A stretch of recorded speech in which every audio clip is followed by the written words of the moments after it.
ये वीडियो बुजुर्ग हो या युवा हो सबकी ज़िंदगी बदल देने वाला है। वो जो पानी जो आता है आपकी आंखों में, वो बहुत अमृत का काम करता है। योगिक एक्सरसाइज, दंड बैठक, सूर्य नमस्कार 20 मिनट करें, वो एक बार पसीने से ना जाएं, इतना करें। अंतर्राष्ट्रीय योग दिवस के अवसर पर आप सभी ने तो योगा जरूर किया होगा और मथुरा में भी जगह जगह विभिन्न कार्यक्रम योग दिवस के हुए हैं। इसी क्रम में जेवी ग्रीन फाउंडेशन द्वारा एक कार्यक्रम रखा गया, जिस कार्यक्रम के बारे में हम उनसे चर्चा करेंगे जेवी ग्रीन फाउंडेशन के फाउंडर जगराम यादव जी से। नमस्कार, आप देख रहे हैं इंडिया न्यूज़ 24 HD में आपके साथ गोपाल ठाकुर। दर्शकों, आज विश्व अंतर्राष्ट्रीय योग दिवस है। योग दिवस पे विभिन्न कार्यक्रम पूरे विश्व में, पूरे भारत में जगह जगह हो रहे हैं और मथुरा में भी कई कार्यक्रम हुए हैं।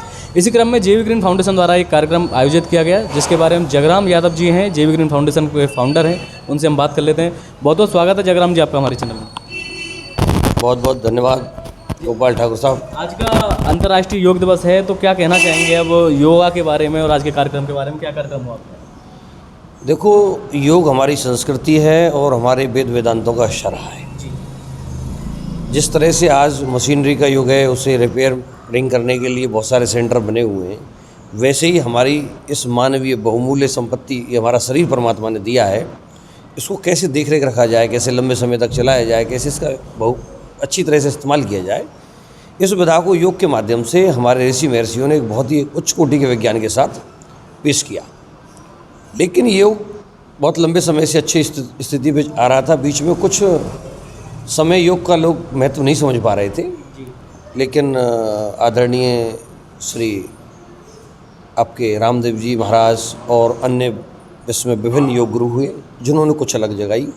और प्रेजेंट में हमारे इस समय यशस्वी प्रधानमंत्री आदरणीय श्री मोदी जी ने एक इतना ही बड़ी पहल की है कि इस हमारे योग के कार्यक्रम और संस्कृति को, बेहतरीन संस्कृति को, जो इस मानव जाति के लिए अत्यंत नितांत आवश्यक है, उसे विश्व स्तर पर पटल पर लाकर यूएनओ में बड़े भारी बहुमत है, प्रत्याशित बहुमत के साथ विश्व स्तर पर योग दिवस को अंतर्राष्ट्रीय योग दिवस के रूप में पारित करा लेना हमारे लिए, भारत की संस्कृति के लिए गौरव की बात है। और आज इसी क्रम में हम भी इस देश के हिस्सा हैं। संस्कृति और राष्ट्र हित में कार्य करने वाली जेवी ग्रीन फाउंडेशन ट्रस्ट अपनी काम करती है, तो इसमें उसी यज्ञ को आगे बढ़ाते हुए आज एक योग शिविर का आयोजन किया गया, जिसमें जेवी ग्रीन फाउंडेशन ट्रस्ट एवं रामचंद्र मिशन, यहाँ सतुआ में उनका एक बहुत बड़ा एक अपना आश्रम है, वहाँ एक योग शिविर का संयुक्त रूप से तत्वाधान में कार्यक्रम रखा गया, जिस कार्यक्रम की भव्यता बढ़ाने के लिए, योग कराने के लिए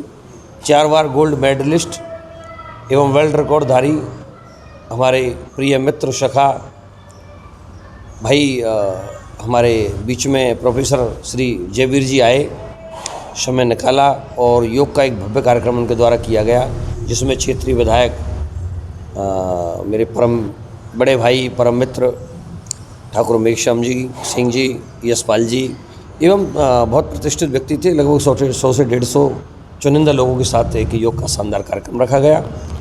और इसी विषय में हमने इसी संस्कृति को आगे बढ़ा रहे हैं। और उसके बाद हम आज एक वृक्षारोपण का भी कार्यक्रम रखेंगे, जो हमारा मूल स्वरूप है, क्योंकि आप योग से कपाल, वाती और वज्राग्र के शरीर में सांस तो बढ़ा सकते हैं, आप वायुमंडल में ऑक्सीजन नहीं बढ़ा सकते। इसके लिए वृक्षारोपण कर हम चाहते हैं योग और सफल हो जाए, इसलिए वातावरण में ऑक्सीजन बढ़ जाए, इसलिए वृक्षारोपण कार्य करेंगे। ठीक है, बहुत बहुत धन्यवाद। तो इसी क्रम में दर्शकों, अभी तक हमारे साथ जगराम यादव जी मौजूद थे और उन्होंने बताया कि यहाँ पर जो योग का जो कार्यक्रम है, योगा का कार्यक्रम उन्होंने किया है। और हमारे साथ अभी मौजूद हैं 4 बार गोल्ड मेडलिस्ट, जो कि योग को लेकर हैं। मैं उनका परिचय मैं जानता हूं और उनसे ही उनका परिचय आपको करा देता हूं। बहुत बहुत स्वागत है आपका सर, और अपना परिचय देते हुए हमारे दर्शकों के लिए। गोपाल जी, बहुत बहुत धन्यवाद आपका, जो 24 न्यूज़ का, और आपका, आप बहुत अच्छा पत्रकारिता करते हैं और बहुत अच्छी मेहनत आप कर रहे हैं, आपको बहुत शुभकामनाएं हैं। आज अंतर्राष्ट्रीय योग दिवस है और आपका यहाँ पर आना हुआ है, तो कैसा आज का यहाँ का कार्यक्रम रहा? क्या आज का कार्यक्रम बहुत ही अच्छा रहा और बहुत सफल कार्यक्रम रहा। और मैं अपने जीवन के लिए कहूँ तो मैं अपने आप को आज के कार्यक्रम के लिए मैं इसमें सम्मिलित हो पाया, अपने आप को सौभाग्यशाली समझता हूँ। सौभाग्यशाली इसलिए समझता हूँ क्योंकि ये जो भूमि है, योगेश्वर भगवान श्री कृष्ण की भूमि है, पावन भूमि है। इस भूमि पर आने के लिए देश ही नहीं, पूरे दुनिया का जो एक व्यक्ति जो होता है, या भगवान श्री कृष्ण में आस्था रखता है, या फिर यूँ कहें कि भारतीयता में आस्था रखता है, वो एक बार इस भूमि के दर्शन करना चाहता है, तो भूमि के दर्शन करना तो छोड़िए, उस भूमि पर आप योग की कुछ अलग जगाने के लिए और योग की कुछ यौगिक क्रियाओं को करवाने के लिए या योग गुरु के रूप में, योग प्रशिक्षक के रूप में आपको यदि बुलाया जाए तो ये मेरे लिए बड़ी सौभाग्य की बात है। कैसा अनुभव रहा आपका? मेरा एक्सपीरियंस बहुत अच्छा रहा और इसके लिए मैं हमारे जेवी ग्रीन फाउंडेशन के जो राष्ट्रीय अध्यक्ष भाई जगराम जी और हमारे शैलेंद्र पटेल जी, जो पूरी टीम है वो निरंतर अपने मस्ती में काम करती रहती है, तो इन सब का मैं आभार व्यक्त करता हूँ। इन लोगों ने मुझे आमंत्रित किया। योग को लेकर आपका क्या मानना है? आप योग गुरु हैं, किस तरह से योग युवाओं को, बुजुर्गों को करना चाहिए जिससे? देखिए, वैसे योग को बहुत ज़्यादा इसके बारे में बताने की आवश्यकता नहीं है, क्योंकि योग एक ऐसा शब्द बन गया है। इसके लिए माननीय हमारे मोदी जी, यशस्वी प्रधानमंत्री, और बाबा रामदेव जी जो योग ऋषि हैं, पूरे देश में इन्होंने योग का प्रचार प्रसार किया है। तो इन दोनों महापुरुषों के पावन प्रयास से योग एक विश्व योग दिवस के रूप में लोगों के सामने आया। तो हर व्यक्ति योग से परिचित है, बहुत ज़्यादा बताने की आवश्यकता नहीं है। लेकिन आपने जो कहा कि योग को जो युवा लोग हैं वो किस प्रकार अपने जीवन शैली को परिवर्तित करें, नॉर्मल से नॉर्मल ऐसा कि जो प्रतिदिन वो कर सकें और अपने शरीर की प्रतिक्रियाओं को अच्छा कर सकें, तो युवाओं के लिए सबसे कौन से योग ऐसे हाँ, सही रहेंगे सबसे युवाओं के अच्छी लिए? बात लोगों के लिए? मैं केवल इतनी बताता हूँ कि सबसे पहले तो उसमें वो अपना जीवनचर्या को ठीक करें। खाने पीने का जो उनका समय सीमा है, उठने जागने की जो टाइम टेबल है, वो चीज़ बड़ी गड़बड़ाई हुई है जी। और भारतीयता के जो खान पान है वो ठीक नहीं है। देखने से, शरीर से तो भारतीय हैं, लेकिन खान पान की दृष्टि से और पहनावा की दृष्टि से भारतीयता नहीं है। तो योग पहले उनको भारतीय सभ्यता में आने के लिए आमंत्रित करता है और प्रेरित करता है। जी। योग दर्शन में महर्षि पतंजलि पहले ही सूत्र में कहते हैं अथ योगानुशासनम, अर्थात अब योग का अनुशासन। और वही बात ये आज का जो दिन है, अंतर्राष्ट्रीय योग दिन, योग दिवस भी इसी बात के लिए हर व्यक्ति को प्रेरित करता है कि आज योग दिवस है, आज योग का अनुशासन का दिन है। तो आज आप सावधान हो जाइए, योग के अनुशासन को समझिए और अपने जीवन में इम्प्लीमेंट कीजिए और आपका जीवन सरल, सहज और प्रसन्न और आनंदमय हो जाएगा। योग करने से पहले उसके अनुशासन में हमको आना पड़ेगा। हाँ, अनुशासन को आना पड़ेगा। उनका अनुशासन क्या रहेगा? तो उसका अनुशासन यह है कि महर्षि पतंजलि ने कहा अथ योगानुशासन। अब योग का अनुशासन है। तो आपकी बड़ा अच्छा आपका सवाल है, और ये सवाल की जब प्रक्रिया जब चलती है ना, तो चीज़ ठीक निकल के आ पाती है। और आप गीता को ले लीजिए, आप जो रामायण को ले लीजिए, आप योग दर्शन को ले लीजिए, गुरु से संवाद है। योग से श्री कृष्ण को भगवान श्री कृष्ण बार बार कहते हैं कि अर्जुन योगी भव, तू योगी बन, योग में ही तेरा कल्याण है, योग में ही तेरे जीवन का कल्याण होने वाला है। तो निस्वार्थ कर्म करते हुए तू अपने सफलता के प्रति अग्रसर हो। वो योग की परिभाषा बताते हुए भगवान श्री कृष्ण कहते हैं कि बार बार कहते हैं कि तू अपनी लाभ हानि, जय पराजय, मान अपमान हर परिस्थिति में सम रहे।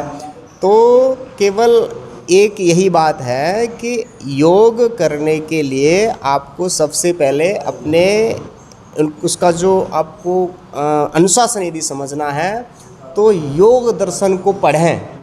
जो पढ़े लिखे युवा हैं, योग दर्शन की बहुत सरल भाषा में लिखा हुआ है, छोटे छोटे सूत्र हैं और उसमें पूरे योग दर्शन में 195 सूत्र हैं। पहला है अथ योगानुशासनम। अब योग का अनुशासन आपको जानना है तो आप योग दर्शन के पास जाइए। योग दर्शन के जानकार लोगों के पास चर्चा कीजिए, है ना, जो उससे जुड़े हुए उनसे चर्चा कीजिए, तो आपको पता लगेगा कि योग का अनुशासन क्या है। तो उसमें पहला तो अगर मोटा मोटा समझें, क्योंकि एकदम से तो वो चीज़ नहीं बता पाएंगे, तो मोटा मोटा जैसे आपने सवाल किया तो मोटा मोटा आप समझें तो इतना है कि पहला तो आप अपने दिनचर्या को ठीक कीजिए। सूर्य से पहले आप उठ जाइए और सूर्य के उपस्थिति में भोजन कर लीजिए शाम का भी जी।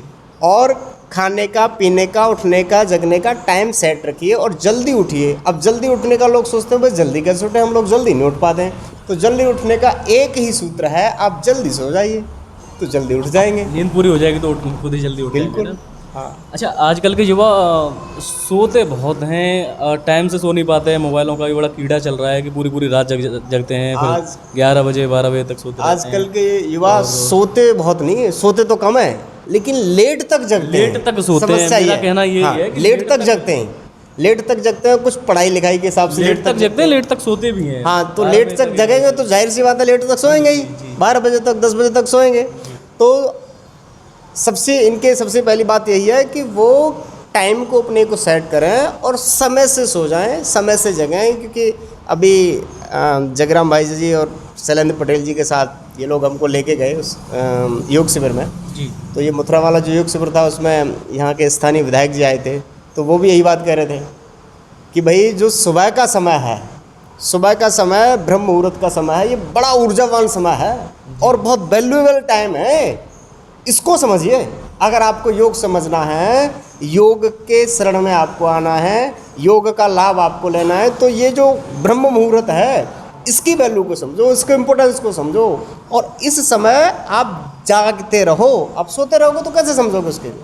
चलिए, अब हम बात कर लेते हैं कुछ ऐसे सुबह सुबह के 5 योग के नाम बताइए, युवाओं के लिए, बुजुर्गों के लिए और सभी के लिए, जो नॉर्मली सबको करने ही चाहिए। कोई ऐसे 5 योग हो जिनसे शरीर की जो दिनचर्या है, दिनचर्या के साथ शरीर की भी ग्रोथ होती रहे और कुछ समस्याएं जो बॉडी में आती हैं बिना योग के, जो बीमारियां आती हैं, मेरा मानना ये है कि बिना योग के ही आती हैं। हाँ। तो उनमें भी लाभ होता रहे। ऐसे 5 योग के नाम बताइए आप। उसमें सबसे पहले तो बात यह है कि युवाओं की आपने बात कही और अपने जो बुजुर्गों की बात की, तो मैं बुजुर्गों से स्टार्ट कर लेता हूँ कि वो हमारे आदरणीय होते हैं और उनसे बहुत कुछ हम सीखते हैं। उनके अनुभव से हम सीख करके आगे बढ़ते हैं। तो अनुभव, आपका कभी निर्णय गलत हो सकता है, लेकिन आपका अनुभव कभी गलत नहीं हो सकता, है ना। तो इसलिए अनुभव का नाम ही एक तरीके से वो बुजुर्ग कहें या फिर हमारे जो पूर्वज होते हैं वो अनुभव से परिपूर्ण होते हैं। तो उनके लिए मेरा यह है कि सूक्ष्म तो व्यायाम करें, क्योंकि वर्कआउट बहुत हार्ड करेंगे तो वो उतनी उनकी कैपेसिटी नहीं हो पाती है कि बहुत तेज़ करें। सूक्ष्म व्यायाम करें, छोटे छोटे हाथों के एक्सरसाइज हैं, ये इस प्रकार से, ये ऐसे, ये शोल्डर्स सर्वाइकल स्पॉन्डिलोलाइटिस का पेन होता है, गर्दन का पेन होता है, गर्दन को ऐसे हिला लें, ऐसे धीरे धीरे से, ऐसे करके, हाँ ऐसे कर लें। सामने पैर खोल के पैरों को हिला लें, है ना, थोड़ा सा बॉडी इधर उधर कर लें बैठे बैठे ही। तो ये सूक्ष्म व्यायाम है। आंखों की एक्सरसाइज कर लें। आंखों की एक्सरसाइज किस तरह? हाँ, तो आंखों की एक्सरसाइज, आप सीधे बैठिए तो आंखों की किसी प्रकार की समस्या है, चश्मा लगा हुआ है या फिर पानी आता है आंखों में, इचिंग होती है या दूर का नहीं दिखता, पास का नहीं दिखता, अन्य अन्य तमाम प्रॉब्लम जो रहती हैं आँख से संबंधित, तो उनके लिए सीधे बैठ के आप लेफ़्ट साइड में अपनी आई बॉल को ले जाइए इस प्रकार, फिर राइट में ले जाइए, फिर अप, फिर डाउन, फिर कितनी देर की ये प्रक्रिया करनी है? डाउन, ऐसे 2-2 3-3 बार कर लीजिए। फिर इसको रोटेट घुमाइए ऐसे, क्लॉकवाइज एंटी क्लॉकवाइज, ये इस प्रकार से सांस भरते हुए धीरे से आंख बंद कर लीजिए। फिर अंत में सामने कोई एक बिंदु आप निर्धारित कीजिए, फोकस कीजिए उस पर। हाँ, उस बिंदु पर बिना पलक झपकाए और अपनी आंखों को खुला रखिए इस प्रकार से। और थोड़ी देर आप ऐसा करेंगे तो आपकी आंखों में थोड़ी सी इचिंग होगी, थोड़ा पानी आएगा। फिर धीरे से सांस भरते हुए आंखें बंद कर लें और इससे हल्का सा मसाज करें आंखों की। तो वो जो पानी जो आता है आपकी आंखों में, वो बहुत अमृत का काम करता है। वो जो काम करता है वो काम दुनिया का कोई ड्रॉप नहीं कर सकता। अच्छा। मॉडल मेडिकल साइंस में ताकत नहीं है कि वो इतना प्रभावशाली ड्रॉप आपके लिए बना के दे दे जो ये पानी काम करता है। ये वीडियो बुजुर्ग हो या युवा हो, सबकी ज़िंदगी बदल देने वाला है अगर इस वीडियो के आधार से आप थोड़ा सा भी करते हैं तो। और उनके लिए प्राणायाम, लंबा गहरा सांस धीरे से लें और छोड़ें, ऐसे पूरा सांस अंदर, बहुत धीरे से, बहुत स्लो से, पूरा सांस बाहर, एक एक सांस को फील करें, पूर्ण सजगता, पूर्ण सहजता, पूर्ण जागरूकता के साथ, पूरा ध्यान सांसों पर, लंबा गहरा सांस, पूर्ण आनंद में, प्रसन्नता में, उत्साह में और पूर्ण श्रद्धा पूर्वक, एक आस्था के साथ, एक योग को पूजा समझते हुए आप योग में पूर्ण श्रद्धा पूर्वक जब करते हैं तो आपके वर्तमान के दोष तो दूर होते ही हैं, वर्तमान के दोष दूर होते हैं और प्रारब्ध के किए हुए पाप कर्मों का फल भी खत्म होता है। ये योग शास्त्र में, ये हमारे ऋषियों ने ये बात कही है कि आपके किए हुए जो अन्य बुरे कर्म जो होते हैं, बुरे संस्कार जो होते हैं, वो भी दूर हो जाते हैं। आप निश्चित रूप से पवित्र आत्मा आप बन जाते हैं, पवित्र मन, पवित्र शरीर, पवित्र विचार, पवित्र जीवन आपका हो जाता है। ठीक है, बहुत बहुत धन्यवाद आपका। और क्या संदेश देना चाहेंगे हमारे युवाओं को और दर्शकों के लिए? क्या हाँ, मैं आपके जो भी दर्शक हैं उनको सबको प्रणाम करते हुए और उनको योग दिवस की सभी को शुभकामनाएं देता हूँ। ये 9वां अंतर्राष्ट्रीय योग दिवस है और आज सबसे अपील करता हूँ कि सभी योग के अनुशासन को जानें, योग के प्रति अपने आप को समर्पित करें, योग को अपनाएं। और युवाओं के लिए कहना चाहता हूँ कि वो योग की जो क्रियाएं हैं, जो एक्सरसाइज हैं, सूर्य नमस्कार को लेके अन्य आसन व्यायाम को सम्मिलित करते हुए 20 मिनट तेज़ी के साथ, क्योंकि युवाओं के लिए गति चाहिए, बिना गति के उनका काम नहीं बनता है। बाइक चलाएंगे, गाड़ी चलाएंगे तो भी गति में ही चलाएंगे, हर चीज़ फास्ट चाहिए। तो उनको फास्टली 20 मिनट योगिक एक्सरसाइज, दंड बैठक, सूर्य नमस्कार 20 मिनट करें। वो एक बार पसीने से नहा जाएं, इतना करें, वो एकदम फिट रहेंगे। और 5 मिनट प्राणायाम कर लें और 2 मिनट का ध्यान कर लें, तो जो भी वो करना चाहेंगे वो सारे काम सरल हो जाएंगे। बहुत है युवाओं के लिए। आधा घंटा बहुत है, और अधिक इसके अंदर जाना है, इनकी और बारीकियों को समझना है, तो जितना समय उनको मिलता है उतना और अंदर तक जाएं, अन्य और साधनाओं को लें। उसके जो तत्वदर्शी जो लोग हैं, योग को जानने समझने वाले लोग हैं, उनकी शरण में जाएं, और ज़्यादा आनंद मिलेगा उनको। ठीक है, बहुत बहुत धन्यवाद आपका। आपने हमें इतनी सारी जानकारियाँ दी। मथुरा में भी आपका आने के लिए बहुत बहुत धन्यवाद है। स्वागत अभिनंदन मैं भी अपनी तरफ से करता हूँ, और योग दिवस की आपको हमारी तरफ से बहुत बहुत शुभकामनाएं। और दर्शकों, इसी क्रम में हमारे साथ योग गुरु मौजूद थे। उन्होंने सारी जानकारियाँ हमें दी, और युवा या बुजुर्ग हो जो इस वीडियो को देख के एक बार इस वीडियो के तरीके से बताए गए साधारण तरीकों को भी अगर अपनी ज़िंदगी में अपनाते हैं तो बहुत ही अच्छी तरह से अपने शरीर में जो समस्याएं हैं उनका समाधान आप पा सकते हैं। आने वाले समय में आपके शरीर में जो बीमारियां होती हैं वो दूर होती हैं। जैसे सर ने बताया था कि जो आपके पाप कर्म हैं और उनसे भी आपको मुक्ति मिलती है। तो इसी के साथ आज के लिए इतना ही। आप देख रहे हैं India news 24 HD Gopal Thakur के साथ।